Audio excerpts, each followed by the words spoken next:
విజయవాడ పశ్చిమ బైపాస్ పై నుంచి వెళ్లే విద్యుత్ టవర్ల విషయంలో అభ్యంతరాలు వ్యక్తమవుతున్నాయి.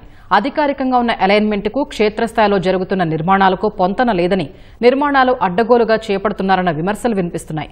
ఎన్హెచ్ఏఐ, ఏపీ ట్రాన్స్కో, పవర్ గ్రిడ్లోని కొందరు ఒప్పంద సిబ్బంది చేతివాటం వల్లే అతిక్రమణలు జరుగుతున్నాయని, ఫలితంగానే హైటెన్షన్ వైర్ల వివాదాలు కొలిక్కి రావడం లేదన్న ఆరోపణలు వినిపిస్తున్నాయి.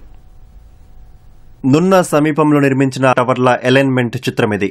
అప్రూవ్డ్ అలైన్మెంట్ ప్రకారం ఆకుపచ్చ గీత వెళ్లిన మార్గంలో టవర్లు నిర్మించాలి. ఇక్కడ మాత్రం ఎరుపు గీత మీదుగా అడ్డగోలుగా అడ్డదిడ్డంగా టవర్లు నిర్మిస్తున్నట్లు రైతులు చెబుతున్నారు. ఇలా నున్నలో ఓ టవర్ ప్రైవేటు లేఅవుట్ లో నిర్మిస్తుండగా వివాదం చెలరేగింది. సదరు భూమి రైతులు ఇక్కడ టవర్లు వేయడానికి ప్రభుత్వం ఇచ్చిన అలైన్మెంట్ ఏంటి అని ప్రశ్నించగా, కొందరు అధికారులు వారిని దుర్భాషలాడి పోలీసులతో నిర్బంధించే హేయమైన చర్యలకు పాల్పడినట్లు ఆరోపణలున్నాయి.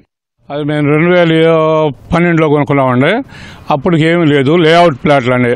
ఇప్పుడు అన్ఎక్స్పెక్టెడ్గా పాత లైను ఇదేదో NH5 భాగంగా నిర్మాణ నిమిత్తం దీనికి అడ్డం వచ్చిందని చెప్పి లైన్ మార్చుతున్నారండి. ఏదేదో ఈ NH వాళ్ళు ఏదో కుమ్మక్కయ్యి కొంతమంది దగ్గర డబ్బులు తీసుకుని వాళ్ళు ఇష్టం వచ్చినట్లు లైన్ అటు రైతుల పొలాల మీదుగా వేసేస్తున్నారండి. అసలు రోడ్డుకి ఆ పక్కకు ఉంది లైను, ఇప్పుడు ఈ పక్కకి మా ఫ్లాట్ల మీదకి ఒక 50 ఫ్లాట్లు దాకా పోతాయండి. బఫర్ జోన్ 150 మీటర్లు అన్నారు, ఒక 50 ఫ్లాట్ల దాకా ఇబ్బంది పడతాయి. అదే లైన్ అసలు ఫస్ట్ డ్రాయింగ్లో ఏమో అటువైపు బైపాస్కి ఆ పక్కన ఉంది, రోడ్డుకి అవతల వైపు. ఇప్పుడు మా మీదకి తీసుకొచ్చేస్తున్నారు. దీని గురించి కోర్టుకు కూడా వెళ్ళాము. కోర్టులో కూడా రేపు వారంలో హీరింగ్ ఉంది. జక్కంపూడి వాళ్ళు ఏమో ఇన్లైన్లో పెట్టుకుని వెళ్ళమని చెప్పారు. హైకోర్టులో ఆల్రెడీ వచ్చింది. ఇది ఎందుకు చేస్తున్నారు అనేది ఎవరికి అర్థం కావట్లేదండి. ఇది మామూలుగా ఇన్లైన్లో వెళ్ళేది, దీన్ని తీసుకొచ్చి అవుట్ కట్స్ నుండి మళ్ళీ ప్లాట్ల మీదుగా కొంతమంది రైతుల భూముల మీదుగా రౌండ్ ఆఫ్ చేసి తీసుకొస్తున్నారు. సూరంపల్లి సమీపంలో పశ్చిమ బైపాస్ పై వెళ్లిన విద్యుత్ టవర్ల నిర్మాణ చిత్రం ఇది. అప్రూవ్డ్ అలైన్మెంట్ ప్రకారం రోడ్డు నుంచి 41 మీటర్ల దూరంగా టవర్లను నిర్మించాలి. ఇక్కడ మాత్రం రోడ్డుకు 19 మీటర్ల దూరంలోనే టవర్లు నిర్మించారని స్థానికులు తెలిపారు. ఇప్పుడు కేంద్ర గవర్నమెంట్ NH వాళ్ళకి డబ్బులు ఇచ్చి అవతల వేపిస్తుంది కాబట్టి వీళ్ళకి రూపాయి ఖర్చు లేదని వాటి వచ్చి ఎట్టగొట్టి వేసుకోండి అన్నట్లాగా ఈ మధ్యలో లాలూసీలు పడి మా యాట్లో వేశారు. అసలు అవసరం లేదు ఆ ల్యాంక్ అది అవతలకి వెళ్ళటానికి. ఇదే 2 మీటర్ల పైకి లేపుకున్నా టైట్ లేపుకున్నా సరిపోతుంది. అలాంటి దానికి ఆ ల్యాండ్ ఖాళీ చేసుకోవడానికి వాళ్ళ భూములు మా భూములు నష్టపడుతున్నట్టుగా వచ్చారు. పరిహారం ఎంత ఇచ్చినా దండగేనండి. మాకు పరిహారం కాదు, మాకు అసలు ఉండే అవకాశం అన్నీ వదిలిపెట్టుకుని మా ల్యాండ్లో వేసుకోవటం ఏంటి, వాళ్ళ ల్యాండ్లో అమ్ముకోవటానికి.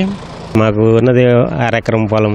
దాంట్లో ఆల్రెడీ ఎగ్జిస్టింగ్ కొంచెం ఎడంగా ఉన్నదాన్ని మా పొలంలో తీసుకొచ్చేస్తున్నారు. అది ల్యాంకో వాళ్ళకి లబ్ధి చేకూర్చడానికి, అది ఇంతకుముందు ల్యాంకో వాళ్ళ భూమి అది కొనుక్కొని వాడినది, అది వేకెంట్ చేసి ఆ పోల్ని మా పొలానికి చేసి అది ఉపయోగపడకుండా కంప్లీట్ చేస్తున్నారండి.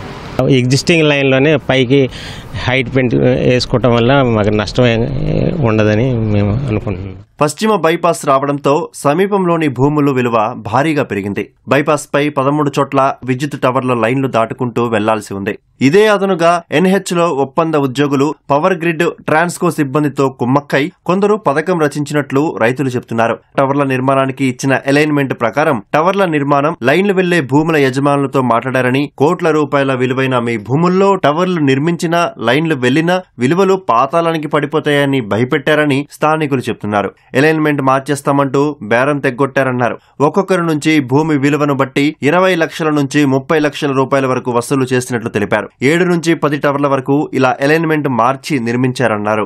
దీనివల్ల మార్చిన అలైన్మెంట్ పరిధిలోకి వచ్చే రైతుల భూములు నష్టపోవాల్సి వస్తుందన్నారు. ఇంత జరుగుతున్నా NHAI, ట్రాన్స్కో, పవర్ గ్రిడ్ అధికారులు పట్టించుకోకపోవడంపై అనుమానాలు వ్యక్తమవుతున్నట్లు స్థానికులు అంటున్నారు.